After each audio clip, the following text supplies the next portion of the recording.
সম্ভবত আব্দুল্লাহ ইবনে ওমর রাদিয়াল্লাহু তাআলা আনহুর একটা দোয়া আছে, দেখেন আল্লাহ থেকে কেমনে আদায় করে নেয়।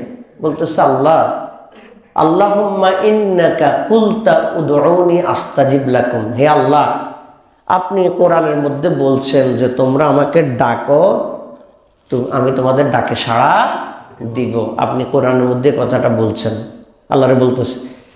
আল্লাহ ও আইদান কুলতা, আপনি আরো একটা কথা বলছেন, ইন্নাকা লা তুখলিফুল মিআদ, আপনি আরো বলছেন আপনি ওয়াদা ভঙ্গ করেন না। আপনি বলছেন ডাকো, ডাকলে দিবেন, আবার আপনি বলছেন ওয়াদা ভঙ্গ করেন না।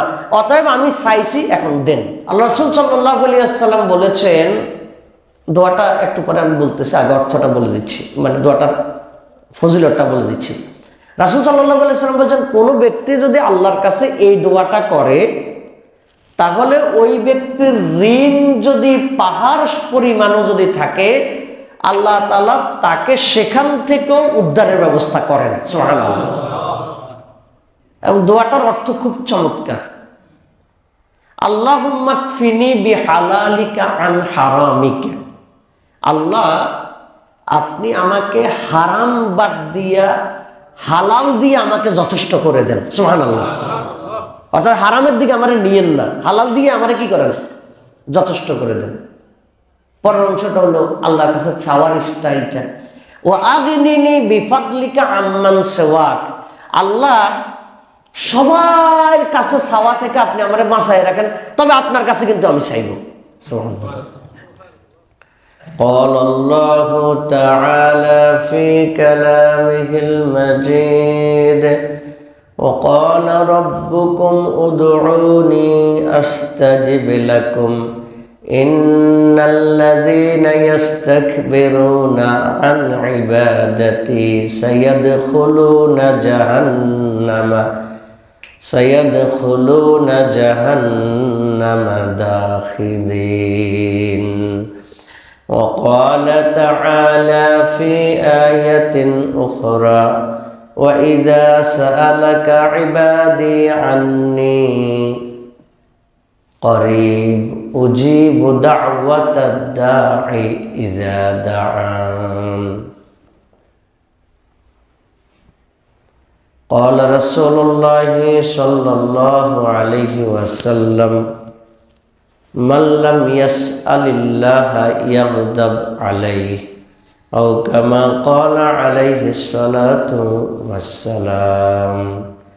وقال رسول الله صلى الله عليه وسلم الدعاء هو العبادة أو كما قال عليه الصلاة والسلام.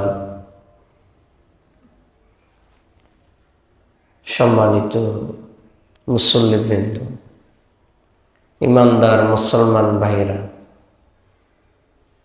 আমরা সবাই মহান মালিক আল্লাহ তাআলার দরবারে কালিমাত শুকর আদায় করছি এই জন্য যে রব্বুল আলামিন আমাদেরকে রজব মাসের পবিত্র এই জুমার দিনে সলাতুল জুমা আদায় করার জন্য আমাদেরকে মসজিদে সমবেত হওয়ার তৌফিক দিয়েছেন, সুযোগ করে দিয়েছেন। এজন্য হৃদয়ের গভীর থেকে মহান মালিকের জন্য কালিমাত শুকর আদায় করছি, আলহামদুলিল্লাহ, আলহামদুলিল্লাহ, হামদান কাসীরান তাইয়িবান মুবারাকান ফীহি। দুরুদ ও সালাম পেশ করছি মানবতার মহান শিক্ষক সৈয়দুল মুরসালিন খাতামুল আম্বিয়া বিশ্বনবী মুহাম্মদুর রাসূলুল্লাহ সাল্লাল্লাহু আলাইহি ওয়াসাল্লামের প্রতি। পৃথিবীর শুরু থেকে নিয়ে আজ পর্যন্ত যারা যেখানে দ্বীনের জন্য ভূমিকা পালন করেছেন, ঈমানের সাথে পৃথিবী থেকে বিদায় নিয়েছেন, আল্লাহ তাআলার দরবারে তাদের সকলের জন্য জান্নাতের উচ্চ মর্যাদা কামনা করছি, আল্লাহুম্মা আমিন। সম্মানিত উপস্থিতি, আমি আপনাদের সামনে পবিত্র কোরআনের 40 নম্বর সূরা মুমিনের 60 নম্বর আয়াত এবং 2 নম্বর সূরা বাকারার 186 নম্বর আয়াত। এই দুইটি আয়াত তেলাওয়াত করে শুনিয়েছি। রাসূল করিম সাল্লাল্লাহু আলাইহি ওয়াসাল্লামের পবিত্র জবান থেকে আগত অনেকগুলো হাদিসের মধ্য থেকে দুটি ছোট হাদিস আপনাদের সামনে পাঠ করে শুনিয়েছি। যে দুটি আয়াত শুনলাম, যে দুটি হাদিস আমরা শুনলাম,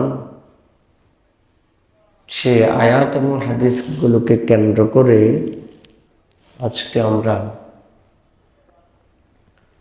ইসলামের দৃষ্টিতে দোয়া, প্রার্থনা, এটার ফজিলত কি, দোয়া কবুলের শর্তগুলো কি, দোয়া করার জন্য আদব কি, এরকম প্রাসঙ্গিক আরো কিছু বিষয় আমরা আজকে দোয়ার ব্যাপারে জানার জন্য চেষ্টা করব ইনশাআল্লাহ। ওয়া তাওফীক ইল্লা বিল্লাহ আলাইহি তাওয়াক্কালতু ওয়া ইলাইহি উনীব ওয়া রাব্বুল আরশিল আযীম। দোয়া মানে হলো প্রার্থনা, চাওয়া। আল্লাহ তাআলার কাছে বান্দার যে চাওয়া, সেটাই শরীয়তের পরিভাষায় হলো দোয়া।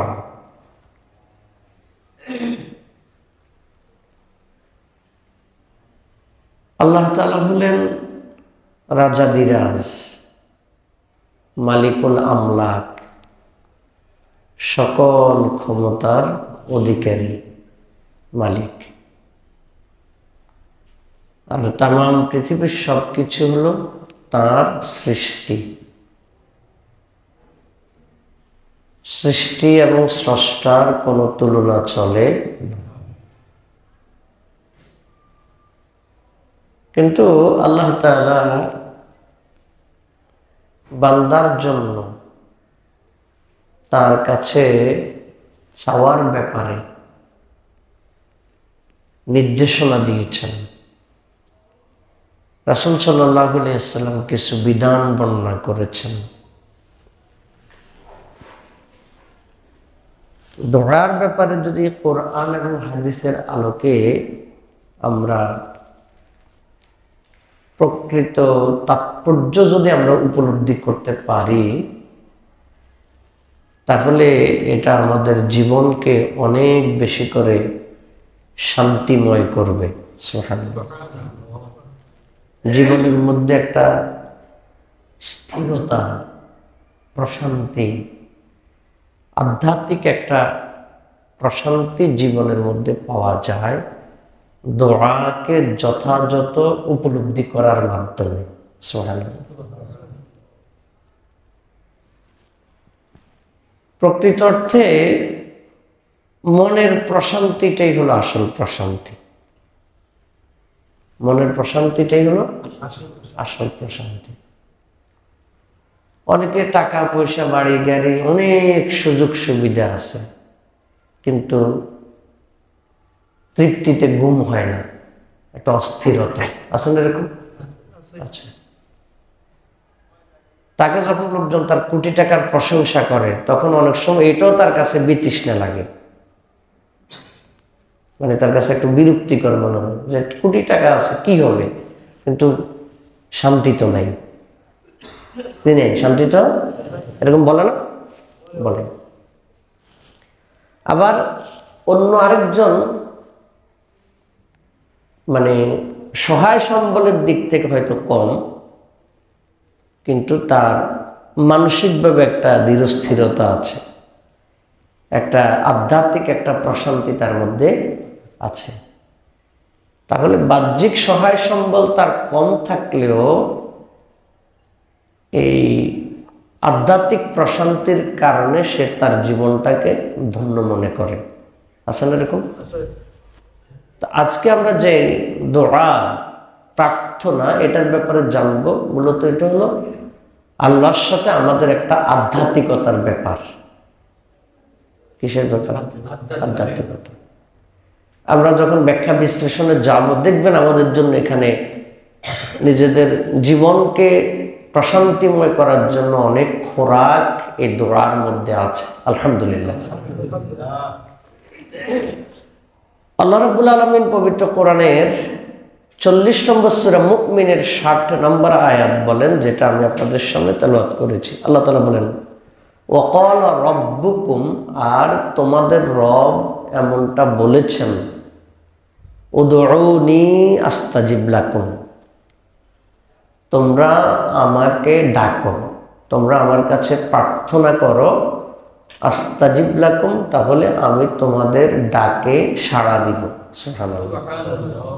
ডাকে কি দিব? সাড়া দিব। এটা হলো একটা আদেশ। আদেশের পরে আল্লাহ তাআলা এটার আবার ব্যাখ্যা দিয়েছেন, তোমরা আমাকে ডাকো, ডাকলে আমি তোমাদের ডাকে সাড়া দেব। এটা হলো একটা আদেশ। আর আদেশটাকে আরবিতে বলা হয় আমর। কি বলা হয়? আমর। হামজা মিম রা, আমর, আমর। এটা আদেশ। আর শরীয়তের বিশ্লেষণ করার যে মূলনীতি, উসুল, সেই উসুল অনুযায়ী আমর দ্বারা আবশ্যকতা বোঝায়। আমর দ্বারা কি বোঝায়? আবশ্যকতা বোঝায়। কোরআনের সব আয়াত দ্বারা কিন্তু আবশ্যকতা বোঝায় না। সব আয়াত দ্বারা কি বোঝায় না? আবশ্যকতা। কিছু কিছু আয়াত দ্বারা উৎসাহ বোঝায়। কি বোঝায়?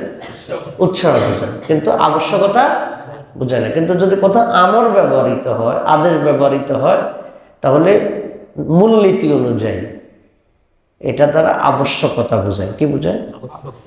আল্লাহ তাআলা এখানে যে শব্দটা ব্যবহার করেছেন সেটা হলো আবশ্যকতা জাতীয়। উদউনি, তোমরা আমাকে ডাকো, তোমরা আমাকে, অর্থাৎ ডাকলে ভালো এরকম না, বরং ডাকতে হবে, ডাকতে হবে, এটা আবশ্যক।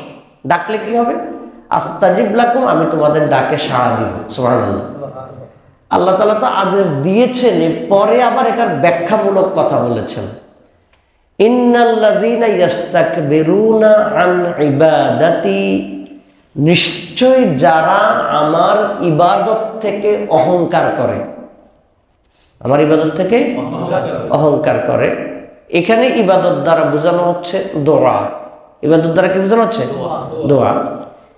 ইন্নাল্লাযীনা ইস্তাকবিরুনা আন ইবাদাতি, অর্থাৎ ইন্নাল্লাযীনা ইস্তাকবিরুনা আন দুআই, যারা আমার কাছে ডাকা থেকে অহংকার করে, চাইতে পারবো না, বা অত চাওয়ার দরকার কি, আল্লাহ কি আমার বিষয় বুঝে না, এরকম যারা আল্লাহর কাছে ডাকা থেকে অহংকার করে।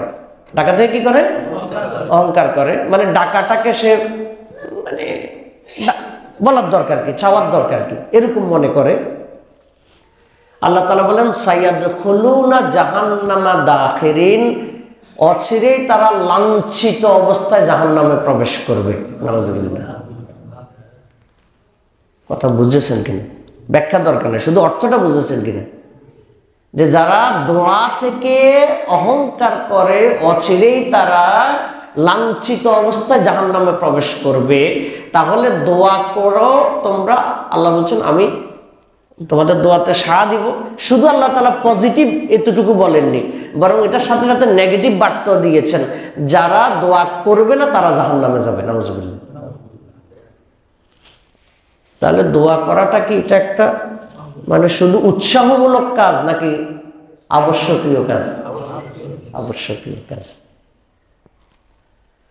রাসূল সাল্লাল্লাহু আলাইহি ওয়াসাল্লাম বলেছেন এই আয়াতের ব্যাখ্যার মতো, হাদিসটা শুনলে বোঝা যায় এটা এই আয়াতের একটা ব্যাখ্যা। রাসূল সাল্লাল্লাহু আলাইহি ওয়াসাল্লাম বলেছেন, মাল্লাম ইয়াসআলিল্লাহা ইয়াগদাব আলাইহি, যেই ব্যক্তি আল্লাহর কাছে চায় না, আল্লাহ তার প্রতি রাগান্বিত হয়। আল্লাহ তার প্রতি না চাইলে। আমরা একটা কথা বলি না, না কানলে মায়েও দুধ দেয় না, এ কথা একটা কথা প্রচলিত আছে না? আছে। আল্লাহ তাআলার কাছে যদি না চায় আল্লাহ তাআলা রাগ করেন, আল্লাহ তাআলা রাগ করেন, রাগান্বিত হন। আর আল্লাহ তাআলার কাছে কেউ যদি চায় আল্লাহ তাআলা এটাতে খুশি হন। সুবহানাল্লাহ।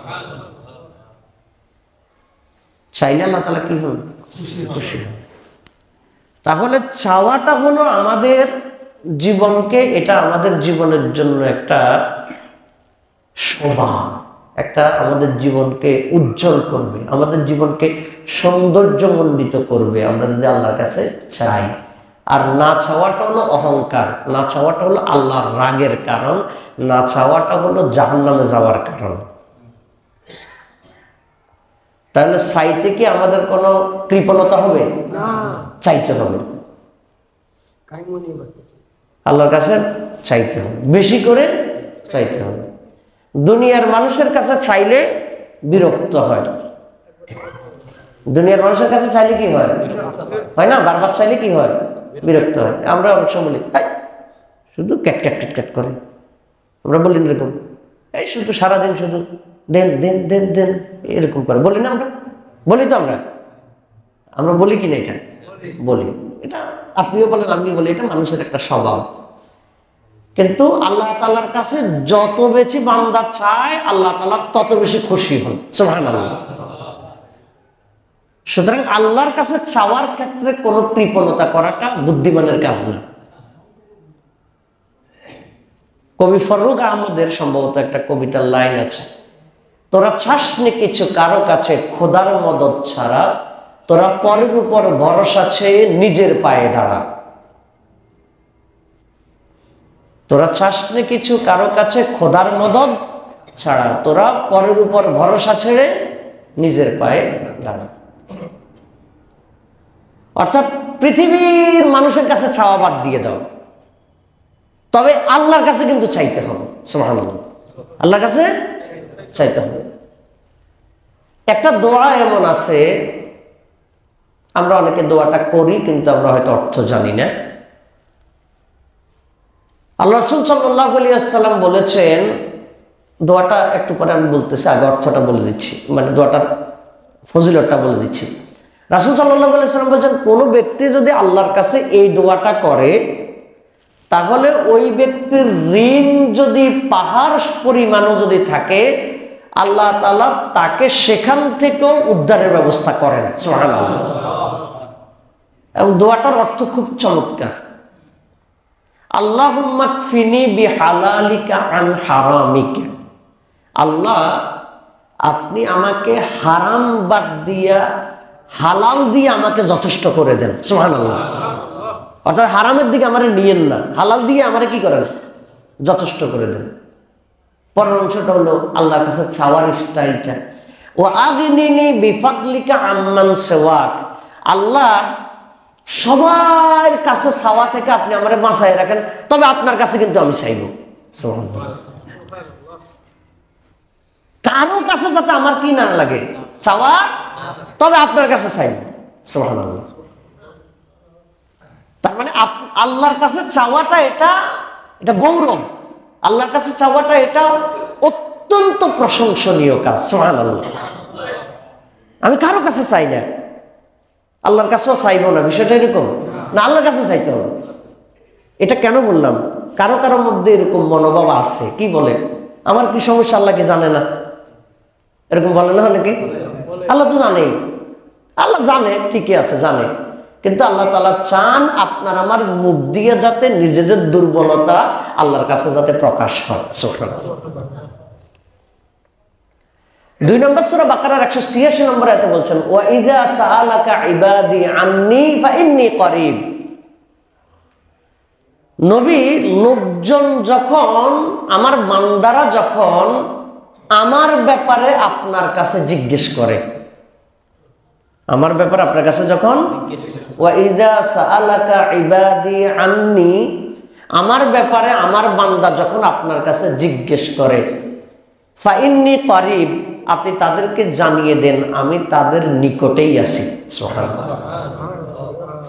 উজিবু দাওয়াতাদ দাঈ ইযা দাআন, যখনই সে আমাকে ডাকে আমি তার ডাকে সাড়া দিই। সুবহানাল্লাহ। উজিবু দাওয়া শব্দটা হলো দাওয়া। দাওয়া শব্দটা আরবিতে হলো নাকেরা, অনির্দিষ্ট। কি? অনির্দিষ্ট। অনির্দিষ্টটা অর্থ হলো, অর্থাৎ একেবারে কায়দা কানুন করে, মানে নিয়ম কানুন করে আল্লাহর কাছে ডাকছে এরকম না। অর্থাৎ তার মনের অজান্ত যদি কখনো সে আল্লাহর কাছে ডেকে বসে, নিরুপায়, কুলাইতে পারতেছে। অনেক সময় এরকম হয় না যে কোনো রাস্তা কিচ্ছু বুঝে না, পরে কাছে আল্লাহ, এই যে তার অজান্তে মুখ দিয়ে একটা আল্লাহ শব্দ বের হয়ে গেছে, আল্লাহর কাছে একটা ছাওয়ার মতো একটা শব্দ তার থেকে বের হয়ে গেছে। আল্লাহ তাআলা বলেন এরকম তার অপ্রস্তুত অবস্থায় যদি সে আমাকে ডাকে আমি তখনও তার ডাকে সাড়া দিই। সুবহানাল্লাহ, সুবহানাল্লাহ। এবং আরো চমৎকার আছে।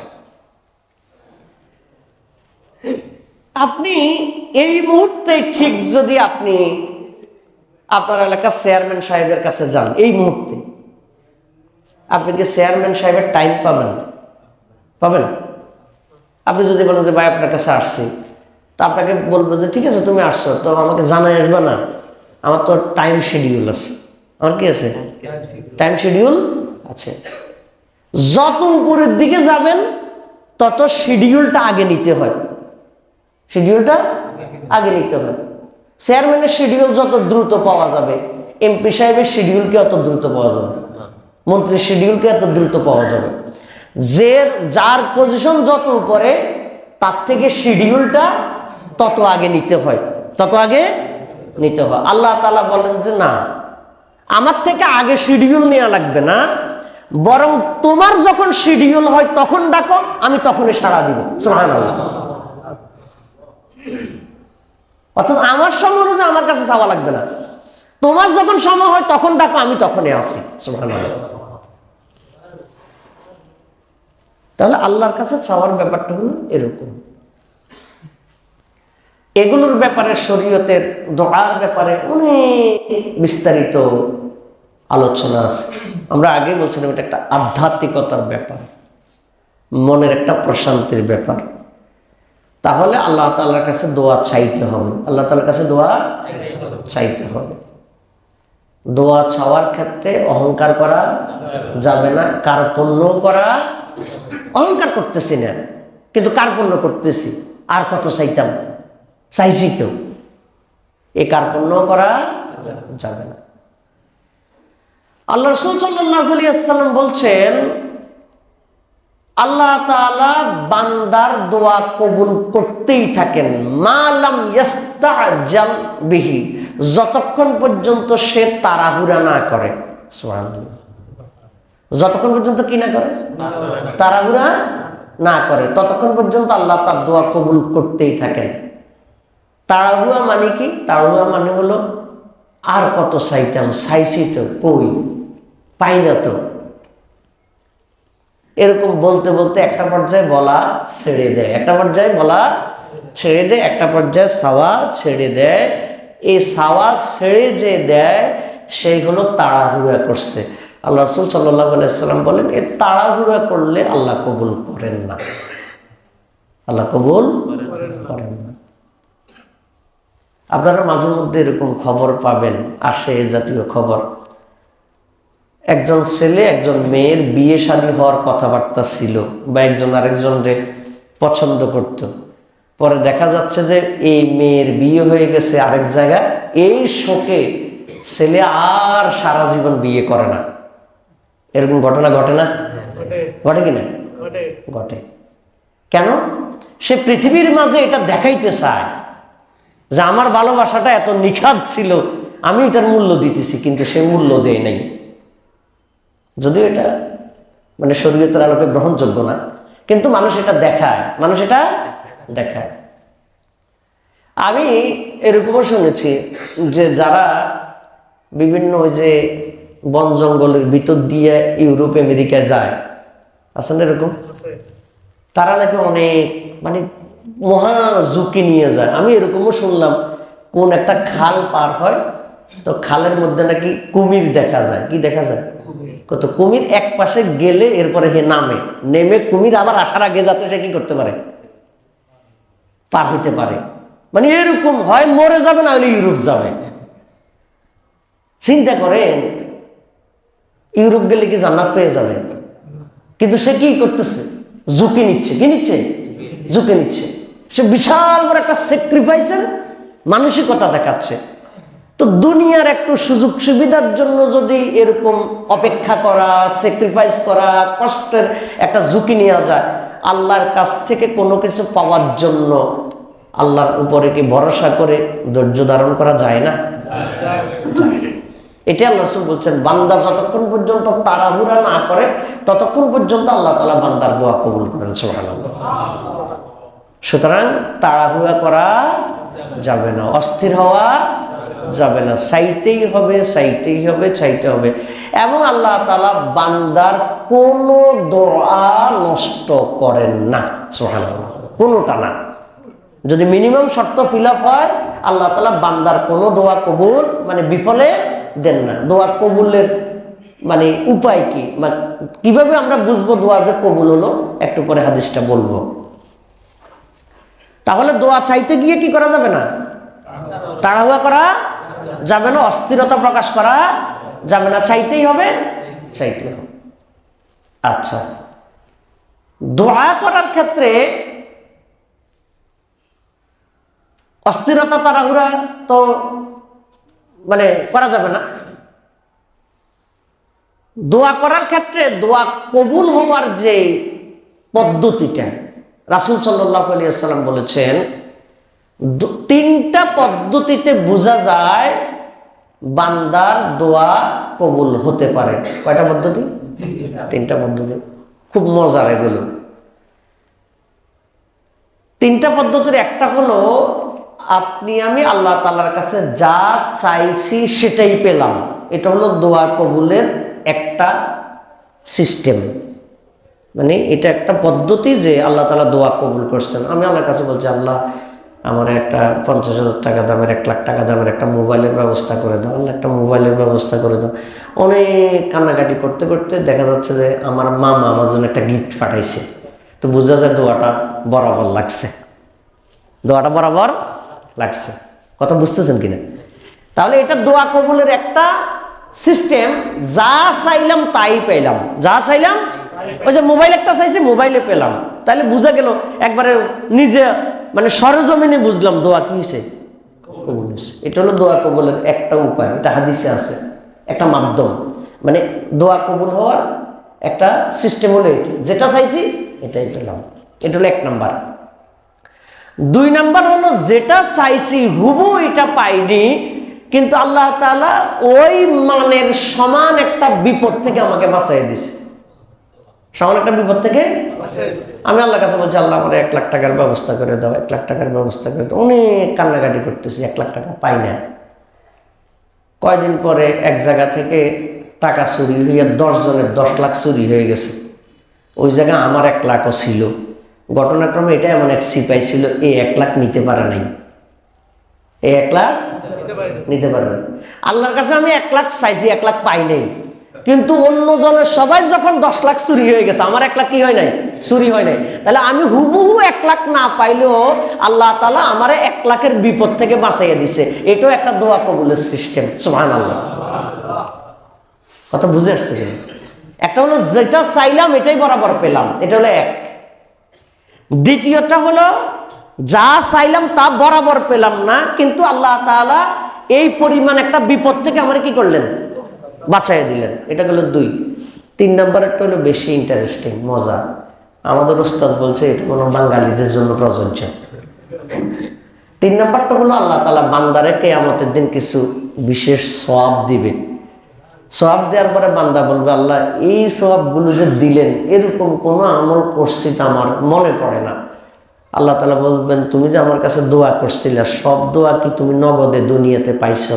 কয় যে না আল্লাহ, দুনিয়াতে তো সবগুলো নগদে পাইনি।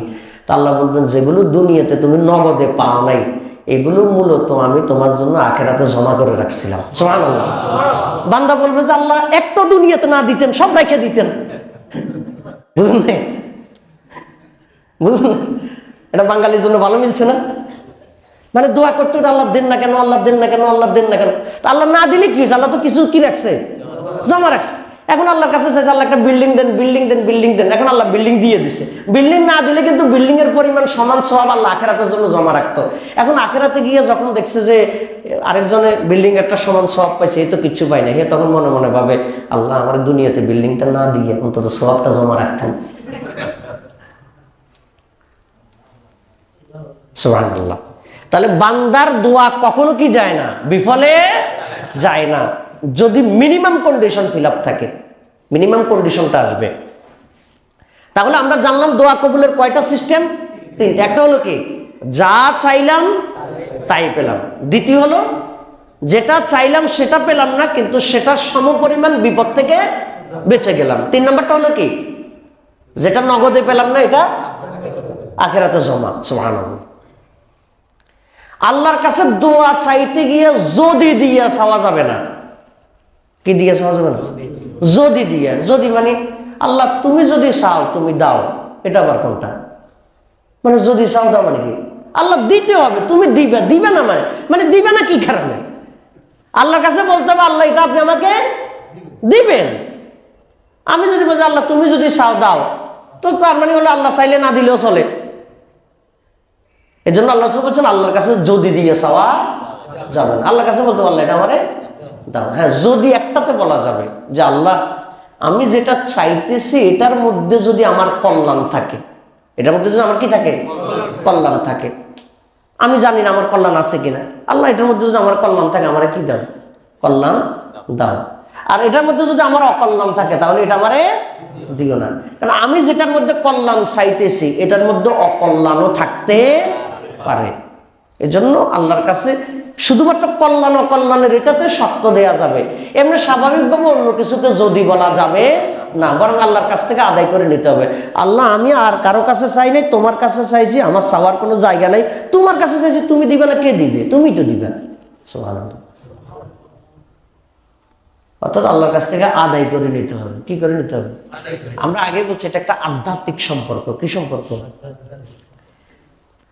সম্ভবত আব্দুল্লাহ ইবনে ওমর রাদিয়াল্লাহু তাআলা এর একটা দোয়া আছে, দেখেন আল্লাহ থেকে কেমনে আদায় করে নেয়। বলতেছে আল্লাহ আল্লাহুম্মা ইন্নাকা কুলতা উদউনি আস্তাজিব লাকুম। হে আল্লাহ, আপনি কোরআনের মধ্যে বলছেন যে তোমরা আমাকে ডাকো, তো আমি তোমাদের ডাকে সাড়া দিব। আপনি কোরআনের মধ্যে কথাটা বলছেন, আল্লাহরে বলতেছে। আল্লাহ ওয়া আইদান কুলতা, আপনি আরো একটা কথা বলছেন, ইন্নাকা লা তুখলিফুল মিআদ, আপনি আরো বলছেন আপনি ওয়াদা ভঙ্গ করেন না। আপনি বলছেন ডাকো, ডাকলে দিবেন, আবার আপনি বলছেন ওয়াদা ভঙ্গ করেন না। অতএব আমি চাইছি, এখন দেন। সুবহানাল্লাহ। মানে আটকানোটা দেখছেন নি? আল্লাহর কাছে চাওয়ার স্টাইলটা দেখছেন কিনা? আপনি বলছেন ডাকলে কি দিবেন, সাড়া দিবেন, আবার আপনি বলছেন কি করেন, ওয়াদা ভঙ্গ করেন না। এখন আমি চাইছি, আপনার ওয়াদা অনুযায়ী আমার দিতে হবে। সুবহানাল্লাহ, আল্লাহু আকবার। কি পরিমাণ, মানে স্রষ্টার সাথে সৃষ্টির কি পরিমাণ আধ্যাত্মিক সম্পর্ক। আমাকে দিবেন না মানে দিবেন। আল্লাহ আমার জাহান্নাম দিলে আমার মাসার উপায় না, আপনি জান্নাত দিবেন কিনা জানি না, দিবেন কিনা জানি না, মানে আপনি দেয়া লাগবে, আপনি দিবেন। আপনি না দিলে আমি জানবো কোন? আমার জাহান্নামে দিলে আপনার লাভ কি? আপনার কোনো লাভ আছে? কথা বলেন। আল্লাহ আমার জাহান্নামে দিলে আল্লাহ আপনার কোনো লাভ, আল্লাহ কোনো লাভ আছে? তাহলে আমি আমার জাহান্নামে দিয়ে আপনার লাভটা কি? আমার অত দরকার নেই। আল্লাহ যেমনি হোক, আমার অপরাধ আছে, গুনাহ আছে, আমার যা করার করেন, আমার জান্নাত কিন্তু আপনি দেয়া লাগবে। সুবহানাল্লাহ। কথা কি বুঝাইতে পারছি কি?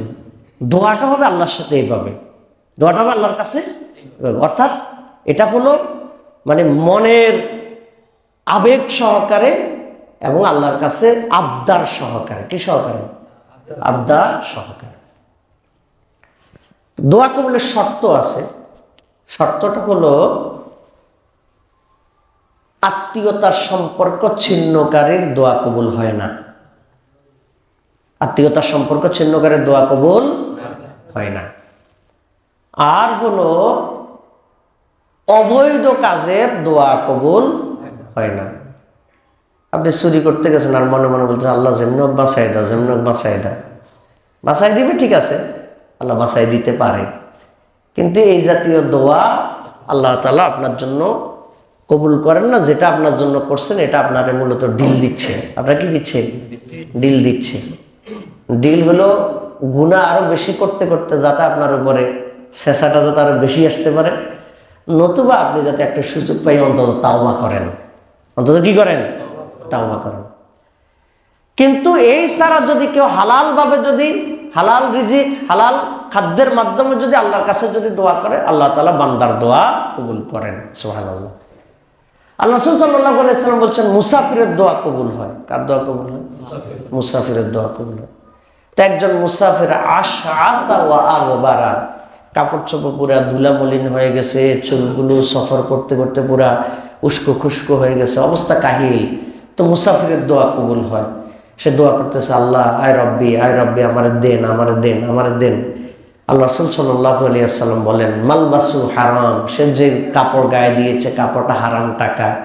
ও মাশরাবুহু হারাম, সে যে পানি খাইছে পানিটা হারাম। ও মাতআমুহু হারাম, সে যে খাবারটা খাইছে সেই খাবারটা হারাম। তো বলছে তার কাপড় হারাম, তার পানি হারাম, তার খাবারও হারাম, আর সে বলতেছে আল্লাহ মুসাফিরের দোয়া কবুল হয়, মুসাফিরের দোয়া কবুল হয়, আল্লাহ আমারে দেন, আল্লাহ আমারে দেন। আল্লাহ বললেন, আল্লাহ রাসূল বললেন তার সবই হারাম। ও আন্না ইউস্তাজাবু লিযালিক, তার আবার দোয়া কবুল হয় কেমনে? তার দোয়া কবুল হয় কিভাবে? তার তো সবই কি হারাম। তাহলে হারাম জিনিস বক্ষণ করে দোয়া করলে দোয়া কবুল হবে না, দোয়া কবুল হবে না। দোয়া কবুলের জন্য হালালের সাথে কি রাখতে হবে? সম্পর্ক রাখতে হবে, কম হোক, মানে হালালের পরিমাণটা কি হোক? কম হোক, কিন্তু এটার মধ্যে কি পাওয়া যাবে? বরকত পাওয়া যাবে। কিন্তু হারামের সংখ্যাটা যতই বেশি হোক এটার মধ্যে বরকত পাওয়া যাবে না, এটার মধ্যে বরকত পাওয়া যাবে না।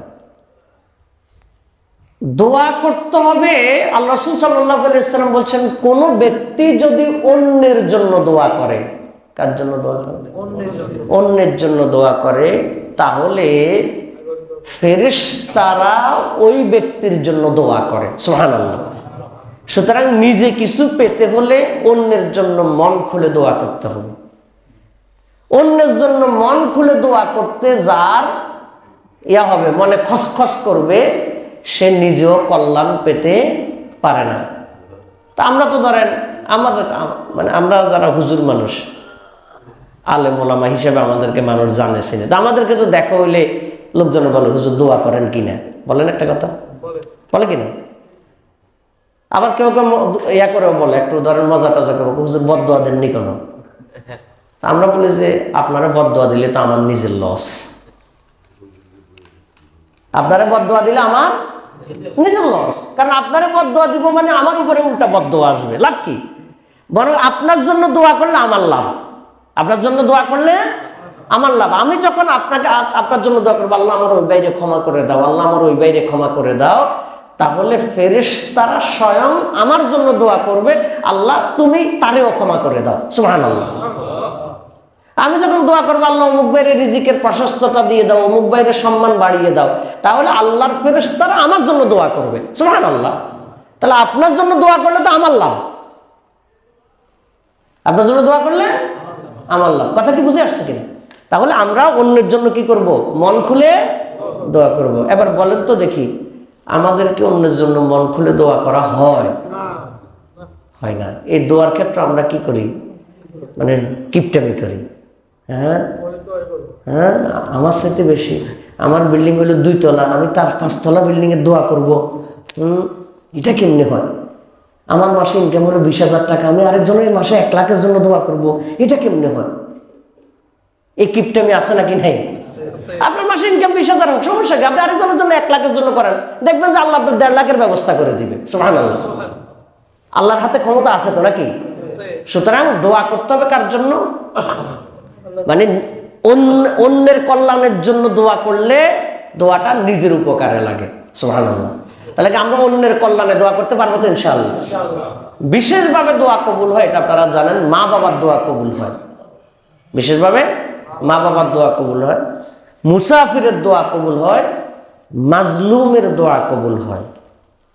মাজলুমের দোয়া কবুল হয়। আল্লাহ রাসূল সাল্লাল্লাহু আলাইহি ওয়াসাল্লাম বলছেন, ইত্তাকি দাওয়াতাল মাজলুম, মাজলুমের যে মনের কষ্ট, মাজলুম যে জালিমের বিরুদ্ধে যে দোয়াটা করে, এই দোয়াকে তোমরা ভয় করো। এই দোয়াকে তোমরা কি করো? ভয় করো। ফাইন্নাহু লাইসা বাইনাহু ওয়া বাইনাল্লাহি হিজাব। কেননা মাজলুম যে আল্লাহর কাছে দোয়া করে, মাজলুমের দোয়া আর আল্লাহর মাঝে কোনো পর্দা থাকে না। সুবহানাল্লাহ। কোনো কি থাকে না? পর্দা থাকে না। তাহলে কারো উপরে জুলুম করার ক্ষেত্রে আমাদের কি থাকতে হবে? সতর্ক থাকতে হবে। কারণ মাজলুম যদি বদদোয়া করে ফেলে, আল্লাহর কাছে যে আমার বিরুদ্ধে যদি কোনো কথা বলে ফেলে, তাহলে এটা আমার আপনার জন্য দুঃখের কারণ। এটা আপনার আমার জন্য কিসের কারণ? দুঃখের কারণ। আল্লাহ রাসূল সাল্লাল্লাহু আলাইহি ওয়াসাল্লাম বলেছেন, আদ-দুআউ হুয়াল ইবাদা, দোয়াটাই হলো একটা ইবাদত। সুবহানাল্লাহ। দোয়াটা একটা কি? ইবাদত। দোয়া কবুলের কিছু সময় আছে, সেগুলো আপনারা জানেন। সফরের সময়, বৃষ্টি নাজিলের সময়, ইফতারের সময়, তাহাজ্জুদের সময়, এই বিশেষ সময়গুলো হলো দোয়া কবুলের বিশেষ সময়। দোয়া কবুলের বিশেষ সময়, এগুলো আল্লাহ তাআলা ওই সময়গুলোতে বিশেষভাবে দোয়া কবুল করে থাকেন। তাহলে আপনার আমার এই সময়গুলোকে বিশেষভাবে কি করা দরকার? কাজে লাগানো দরকার। এগুলো হলো দোয়া কবুলের বিশেষ সময়। দোয়া কবুলের বিশেষ ব্যক্তিও আমরা জানলাম। দোয়া কবুলের মিনিমাম একটা আদব আছে। প্রথমে আল্লাহ তাআলা শুকরিয়া আদায় করা। প্রথমে আল্লাহ তাআলা কি আদায় করা? শুকরিয়া আদায় করা। এরপরে হলো রাসূল সাল্লাল্লাহু আলাইহি সাল্লামের প্রতি দুরূদ পাঠ করা। এরপরে নিজের চাওয়া, এরপরে আবার আল্লাহর প্রতি তাসবিহ এবং রাসূলের প্রতি দুরূদ। অর্থাৎ দোয়ার শুরুতে এবং শেষে আল্লাহর প্রশংসা এবং রাসূলের প্রতি দুরূদ থাকাটা, এটা দোয়া কবুল হওয়ার জন্য একটা আদব। সুবহানাল্লাহ। দোয়া কবুলের জন্য একটা কি আদব? এটা আল্লাহর কাছে চাওয়া। নিজের ভালো কাজের উসিলা দেয়া, ভালো কাজের উসিলা দেয়া, যে আল্লাহ কিছু দান সাদাকা করলাম, কবুল করো আল্লাহ, অন্তত এটাকে উসিলা করে হলো আমার একটু বাসা। আল্লাহ তোমাকে 2টা সিজদা দিলাম, এই সিজদাটা কবুল করো। আমার অনেক গুনাহ আছে, আমার অনেক ত্রুটি আছে, আমার অনেক সংকট আছে, অন্তত এই 2টা সিজদার উসিলা করে হলো তুমি আমাকে কবুল করো। কথা কি বুঝে আসছে কিনা? আমলের কি করা? উসিলা করা। আমলের উসিলা করা। একটা ঘটনা আছে, আপনারা জানেন যে 3 জন লোক একটা গুহার ভিতরে আশ্রয় নিয়েছিল। হঠাৎ করে একটা পাথর এসে গুহার মুখ বন্ধ হয়ে গেছে, তারা আটকে গেছে। বাঁচার জন্য তারা 3 জনে তাদের ভালো 3টা আমলের উসিলা দিয়ে আল্লাহ তাআলার কাছে দোয়া করেছে। সুতরাং ভালো আমলের উসিলা দিয়ে দোয়া করা, এটা হলো শরীয়তের একটা অনুমোদিত পদ্ধতি। ইমানের উসিলা দিয়ে, যে রব্বানা ইন্নানা সামি'না মুনাদিয়ান ইউনাদি লিল ঈমান, হে আল্লাহ একজন আহ্বানকারী আমাদেরকে ডেকেছে, আন আমিনু ঈমান আনো, ঈমান আনো। আমরা একটা ডাক শুনেছি, ঈমান আনো, ভালো হও। ফা আমান্না, আল্লাহ আমরা এই ডাকে সাড়া দিয়েছি। আমরা যেহেতু এই ডাকে সাড়া দিয়েছি, অতএব আপনি আমাদেরকে ক্ষমা করে দেন। সুবহানাল্লাহ। তার মানে কি? ঈমানটাকে কি করতে হবে? উসিলা করতে হবে। ঈমানটাকে কি করতে হবে? উসিলা করতে হবে। ভালো আমলকে উসিলা করতে হবে। তো এই দোয়ার ব্যাপারে আমরা যে মৌলিক কথাগুলো জানলাম, এই বিষয়গুলো আল্লাহ তাআলা আমাদেরকে অনুসরণ করে তার আলোকে আল্লাহ তাআলার সাথে আমাদের এই দোয়ার সম্পর্কটা মজবুত করা উচিত। আল্লাহ তাআলা আমাদেরকে তৌফিক দান করেন। আল্লাহুম্মা আমিন। সুবহানাকা আল্লাহুম্মা বিহামদিকা আশহাদু আল্লা ইলাহা ইল্লা আনতা আস্তাগফিরুকা ওয়া আতুবু ইলাইক।